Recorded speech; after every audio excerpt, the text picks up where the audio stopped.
తలనొప్పి. కాస్త కాఫీ తెచ్చిపెట్టవా?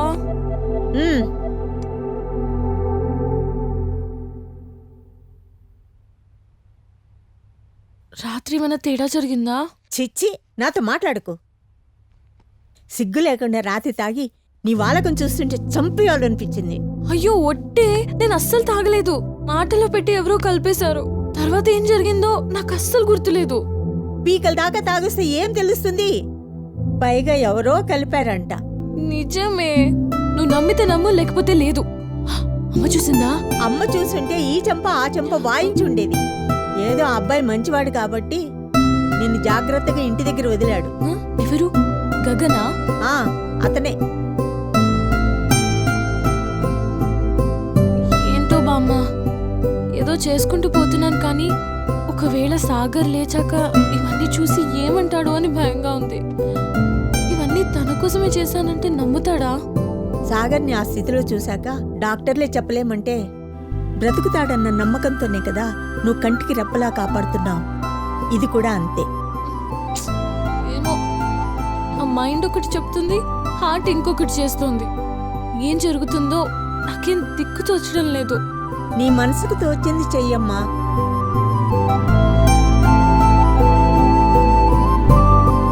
నా మనసుకి నచ్చింది చేయమని బామ్మ క్యాజువల్గానే చెప్పేసింది. మనసుకి నచ్చింది చేయటం అంత ఈజీనా?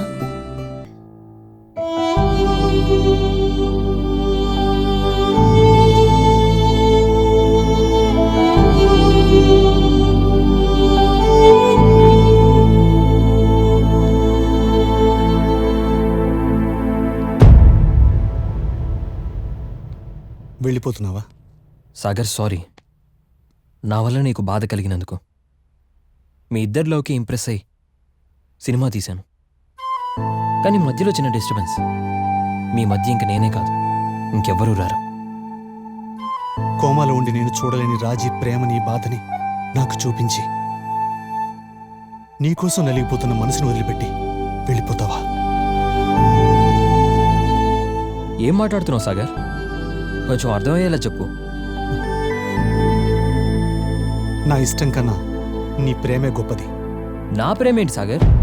ఏం మాట్లాడుతున్నావు సాగర్? రాజీ, నీ గురించి నాకు తెలీదా? నువ్వు గగన్ని ప్రేమిస్తున్నావు, గగన్ నిన్ను ప్రేమిస్తున్నాడు. సాగర్, మరణం తప్ప విడదీయలేనిదే ప్రేమ. అది మీ ఇద్దరిలోనూ చూశాను. అది కాదు సాగర్. చిన్నప్పటి నుంచి మన మధ్య ఉన్నది ఇష్టం అని తెలియడానికి ఇంతకాలం పట్టింది. ఇష్టమా ప్రేమ ఎటూ తేల్చుకోలేక నలిగిపోతున్నావు కదా రాజీ. నువ్వంటే నాకు ఇష్టం, నేనంటే నీకు కూడా ఇష్టం, అంతే. అందుకే సాగర్, రాజీ నీతోనే ఉండాలి. గగన్, రాజీకి తాజ్మహల్ అంటే ఇష్టం. అలా అని ఆగ్రాలో ఉండలేదు కదా. అది ఇష్టం మాత్రమే, ప్రేమ కాదు. అవును, సాగర్ చెప్పింది కరెక్ట్. రాజీ అంటే సాగర్కి ఇష్టం, కానీ గగన్ అంటే తనకి తెలియకుండానే ప్రాణమయ్యాడు.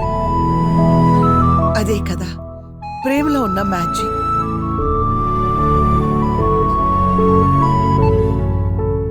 ఇన్ని సంవత్సరాల తర్వాత దేవుడు నన్ను కోమాలోంచి ఎందుకు బయటికి రప్పించాడో తెలుసా?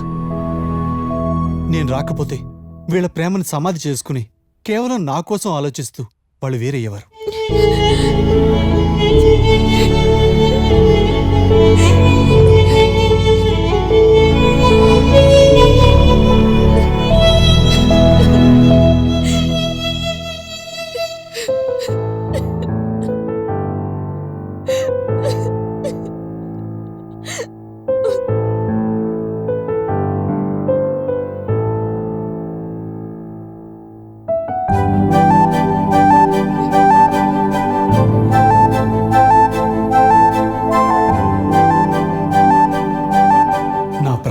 చేతిలో పెడుతున్నాను, ఇంకెప్పుడు కంటతడి పెట్టనివ్వకు.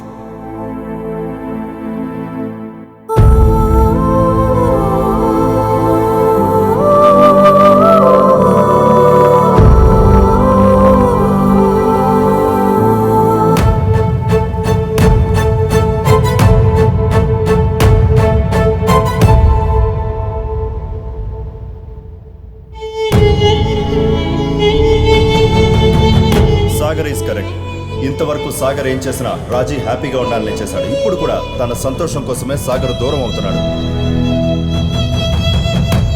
మా కాలంలో ఇలాంటి త్యాగాలు చేసేవాళ్ళు ఉండేవారు, కానీ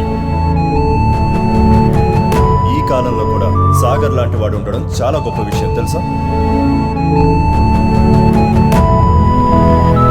మీ ఇద్దరు సంతోషంగా ఉండడమే సాగర్కి కావాల్సింది. ఇక మీరే ఆలోచించుకోండి.